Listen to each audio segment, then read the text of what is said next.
자, 국회가 열렸지만 반쪽 국회입니다. 어정쩡한 모습을 보이고 있는데요. 자유한국당은 여전히 국회에 들어오지 않고 있지만 위원장을 맡은 일부 자유한국당 의원들이 상임위에 참석했다가 나가기도 하고 좀 어수선한 모습이 연출이 됐습니다.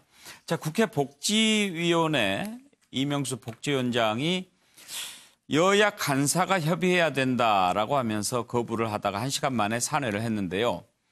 자유한국당은 물론 이제 전부 불참했습니다. 그런데 왜 이명수 복지위원장이 상임위원장석에 앉았느냐 하면은 다른 당에서 위원장을 안 볼 거면 사회권을 넘겨달라. 그렇게 얘기를 하니까 지금 이렇게 제기를 한 겁니다. 그런가 하면 국회 국토위원회 상임위원장도 자유한국당의 박순자 위원장이죠. 근데 딱 앉아 있으니까 이거 너무한 거 아니냐. 계속 지금 반발을 했고 자유한국당 의원들도 와가지고 이건 오히려 도움이 안 된다. 그런가 하면 또 정개특위에도 장제원 의원이 또 참석을 해서 계속 오히려 이게 정상화에 도움이 안 된다라고 얘기하고 전체적으로 국회에 들어온 것도 아니고 안 들어온 것도 아니고 그런 이상한 모습을 많이 연출했습니다. 오늘 관심을 모았던 두 상임위원의 모습 한번 보실까요? 오늘 오전 10시에 우리 국토위 상임위 전체를 개최하자는 이런 요구가 있었습니다. 아직 서로 간사 간의 합의는 이루어진 것 같지는 않습니다. 네. 여기 앉아 계시면 어떡합니까, 의장님이? 예? 간사간에 합의도 없었는데 해도 너무하신 거 아니에요? 앉아서 얘기하세요. 상임위를. 얘기하세요. 앉기는 간사간에 협의를 해서 좀 위원장이 회의를 진행해야지 그냥 막상 하면 어떻게 협의를 좀 빨리 간사간에 저기를 하세요. 그냥 해도 너무하신. 아니 나오세요. 아니 일단 뭐 또 요구가 있으셨고 개의 또 인원이 또 되셨기 때문에 또 위원장으로서는 그 합의가 안 되면 합의를 이렇게 좀 종용을 하셔야죠. 자, 그러면요 간사님들 간에 서로 그러면 의사 일정에 대해서 좀 협의를 좀 해주세요. 그럼. 네, 제가 그러면은 좀 자리 나가겠는데 합의 좀 하세요. 두 달이 넘도록 파행이 이어져 온 국회가 이제 겨우 휴업 상태에서 벗어나긴 했습니다만 아직도 자유한국당이 완전히 국회로 돌아오지 않은 상태이기 때문에 우리의 발걸음을 잡고 바쁘게 하고 있습니다. 20대 국회가 사상 최악의 국회가 될 거라는 이 우려를 우리는 불식할 수 있어야 하겠습니다. 올 하반기에 정기국회까지 성과를 만들지 못한다면 이 국회 정상화 이 부분은 변론으로 이야기해 주십시오. 지금 이 국회 정상화보다 더 중요한 것이 어떻게 보면 이 국정조사라고 생각을 합니다. 총체적인 안보 무능에 결국은 국민을 기망하려는 시도가 보였습니다. 따라서 이 부분에 대해서는 저희가 국정조사를 통해서 철저히 진상을 규명해야 된다고 생각합니다. 국방부 장관의 사퇴를 저희가 요구하고 있지만 가장 핵심은 정태근 의원, 그런데 국토위 상황과 관련해서 참 이해가 좀 안 되는 국민들이 많으실 것 같은데 지금 같은 당 아니에요? 예. 그런데 왜 저러는 거죠? 국회법에 보면은요. 예.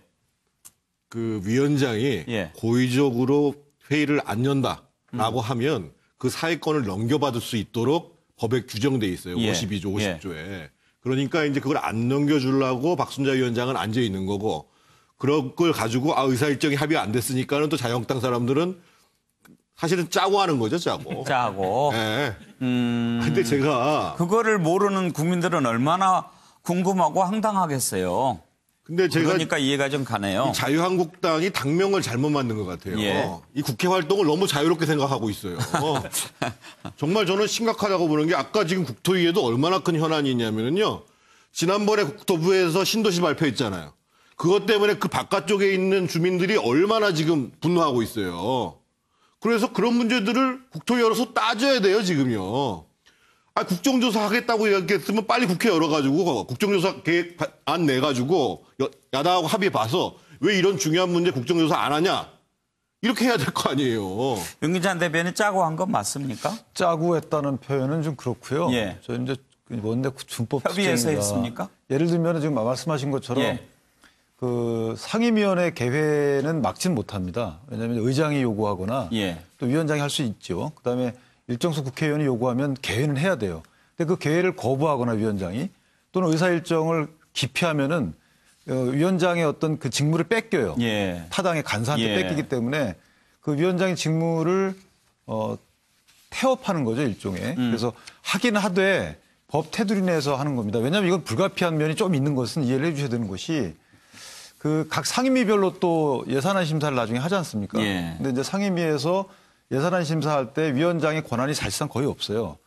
의장이 회부를 하게 되면 예비 심사 기간을 정해서 이때까지는 심사를 마쳐달라 하면 바로 그 기간이 지나게 되면 예결특위로 바로 올라가 버립니다. 그래서 이 국회 정상화 우리가 요구하는 몇 가지 사안에 대해서 협상 지렛대로 활용할 수밖에 없는 점은 있어요. 그러나 의원님 말씀하신 것처럼 시급한 안에 대해서는 사실 얼른 논의를 해야 되는데 예. 그것은 저희 그 국회 전체에 해당하는 것이라서 여당 입장에서도 야당이 요구하는 이 몇 가지 부분 좀 들어주시는 것이 예. 국회 정상을 위해서 맞다. 오히려 저희 입장에서는 여당이 국회 정상화를 바라지 않는 게 아니라 일부 당의 목소리도 있는 것이 현실입니다. 예. 이해를 해 주시라고 말씀하셨는데 저는 이해하겠습니다만은. 저는 이해가 안 됩니다.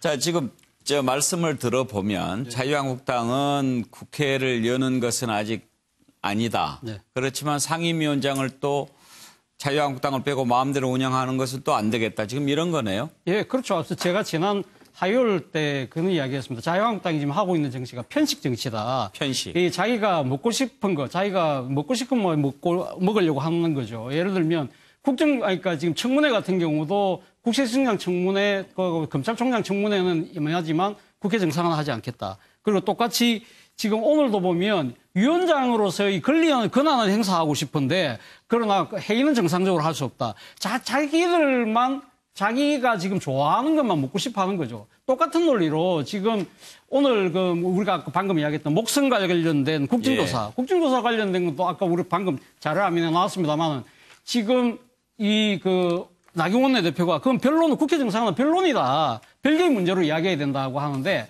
바로 이런 식으로 편식 정치를 하다 보니까 자기들이 모순에 빠지는 그것이 나타난다는 것이죠. 오늘 지금 이런 이야기를 했어요. 바른미래당의 오신환 원내대표가 이 국정조사와 그 국회 정상화 별개라는 문제에 관련해서 이렇게 이야기했습니다. 무너지는 국가 안보를 바로잡는 것보다 더 중요한 국회 복귀 명분이 있느냐? 이런 물었는데 그 부분에 대해서 많은 국민들이 동의를 할 것 같습니다. 현근택 부대변인 이럴 때 민주당에서 자유한국당 국회 복귀를 환영한다 뭐 이런 성명 내야 되는 거 아닌가요? 제가 그래서 이제 간헐적 복귀라고 썼는데요. 간헐적 복귀. 이미 복귀한 겁니다, 사실상. 왜냐하면 위원장이 일단 위원장석에 앉았어요. 예. 그럼 복귀한 거 아닙니까? 인사청문회도 한다 그랬어요, 이미. 한다 그랬거든요. 지금 그다음에 국정조사 하자 그러고. 제가 보기에는 이미 몸은 복귀했는데 말로만 복귀 안 했다라고 하는 거라서 물론 이제 뭐 논평이 내면 좋겠지만 그렇게 하기는 좀 곤란하지만 제가 보기에 다음 주에는 그냥 자연스럽게 복귀가 되지 않을까 이렇게 보고 있습니다. 박원석 의원 좀 파행 이런 말 많이 하는데 정말 절름발이 운영이네요. 아니 저게 이제 앞으로 다음 주까지 자유한국당이 위원장으로 있는 상임위들에서 비슷한 헐리우드 액션들이 계속 일어날 거예요. 헐리우드 액션. 이 예. 국민들 보기에 얼마나 이게 꼼수로 보이고 국회가 우스워집니까? 그래서 한국당이 더 이상 이런 꼼수 파행을 하는 게 명분이 별로 없습니다. 그리고 새로운 조건으로 국정조사 추가하면 안 되고요. 즉시 복귀해서 할 말하고 이번에 그 목선 사태도 예. 따지고 청문회도 하고 그렇게 해야 됩니다. 예. 최경철 의원. 지금 국회 상황이 구조적으로 한국당만 저렇게 국회에서 이른바 말하는 땡땡이를 치는 것이 아니고 민주당 분들도 국회에 들어와서 열심히 하고 싶은 생각이 사실 없는 거예요. 이게 구조적으로 내년 총선이 있기 때문에 지금 자신의 공천 때문에 지역구 가서 엄청나게 바쁘게 보냅니다. 전부 다 지금 현역 의원들. 예. 그러니까 여든 야든 거기에 대해서 온 정신이 쏠려 있기 때문에 국회가 동력을 잃을 수밖에 없는 구조입니다. 그러니까 여기에서 무언가 모멘텀을 찾기 위해서는 국회의장이 지금 나서야 됩니다. 국회의장이 나서서 그러면 경제청문회를 받든지 아니면 안보 국정조사를 받든지 어떻게 교통정리를 해야지 이러한 상황에서는 사실 여당이나 야당이나 똑같은 심정이거든요. 이러한 구조적인 그 틀을 깨는 것이 중요하다. 저는 이렇게 봅니다. 예. 자, 파행으로 운영되고 있는 국회 상임위원회 잠깐 들여다봤는데요. 자유한국당 관련해서 한 가지 좀 짚어보고 다음 이슈로 넘어가겠습니다. 윤기찬 대변인, 그 자유한국당이 영입 대상 명단을 이렇게 발표했는데요. 보면은 뭐 상당히 유명한 분들이 다 이렇게 거론이 되는데 관련자들하고는 이렇게 얘기가 됐는 건지 그게 그렇지는 않습니다. 예. 저게 저희 발표가 됐다고 보기도 어려운 것이요. 예. 저 명단이 왜 나왔는지는 정확히 잘 모르겠지만 예. 바람직하지 않아 보입니다. 근데 어쨌든 저기 언급되시는 분들에 대해서는 당내 다른 분들이 예. 이런 분이 당의 어떤 그 후보자 됐으면 영입됐으면 좋겠다라고 해서 추천한 겁니다. 저분들의 예. 지인이 추천한 게 아니고 저희가 추천을 좀 상당히 오랫동안 받았거든요. 그래서 예. 2천여 명 정도의 이제 이 풀이 생겼고 그래서 저분들한테는 죄송하지만 어쨌든 당내에서는 상관없이 추천받아서 추천이 되신 분들이에요. 당사자들하고 의사가 타진돼서 근거는 아니다. 의사를 확인을 된 분들은 아닙니다. 그래도 본의 아니게 이름이 거명되면은 정치에 전혀 뜻이 없다면 좀 부담을 주는 일 아닌가 싶은데 이름이 거론됐던 분들 관련 녹취가 좀 있지요. 한번 들어볼까요? 어디 비례대표 제안이라든지. 아이고, 저 큰일 날 소리 하지 마시고. 아니, 들어왔어요. 다시 한번 말씀하시지만 저희 아들을 걸고 정치는 전혀 관심 없습니다. 네. 진짜 관심 없어요? 전혀 관심 없습니다. 아니, 본인은 관심이 없으셔도 주변에서 막 하라고 제안 들어오기는 해요? 많이 있었죠. 그렇지만 만약에 제 아들이 만약 이름을 바꿨다고 혹시 나오면 저거 정치하려나? 네. 그럴 일 없습니다. 절대. 그럴 일은 없다. 자기 맡은 일만 열심히 해야죠. 이국적 예산이다 이런 얘기가 돌고 있는 게 제가 피눈물이 납니다. 피눈물이. 의원님, 그게 어디로 가서 어디로 그 예산이 갈지 아십니까? 수납 환자가 병원에 도착해서 1시간 이상 걸려서 수술방에 올라간다는 거는 우리는 한마디로 중동국가보다 못한 겁니다. 별것도 아닌 환자 데려다 쇼한 거라고. 이게 별것도 아닌 걸로 보이십니까, 이게? 예, 지금 이국종 아주대 교수 그리고 백종원 씨 이렇게 얘기 들었는데 차주원 교수 이렇게 그 본인들이 부인하고 그러는데 이런 거론되는 것 자체는 좋아 보이지 않습니다. 그렇죠. 뭐 근데 문제는 저는 자유한국당에서 이렇게 뭐 여러분들을 희망을 할 수 있습니다만 왜 명망과 위주일까 이런 생각이 상당히 든다는 것이죠. 명망과 위주로 지금 예. 하는 부분. 그리고 지금 한국당이 지난번 선거제와 관련해서 뭐라고 이야기했습니까? 비례대표 다 합치고 지역구 다 뽑자고 이야기하지 않습니까? 그러면서도 지금 비례대표를 지금 뭐 미리부터 섭외를 하고 있다. 앞서 말씀드린 대로 조금 자가당착이 아닐까라는 생각이 듭니다. 예. 하나 바로 좀 비례대표 후보로 영입 인재위원회 풀에 넣은 건 아니고요. 예.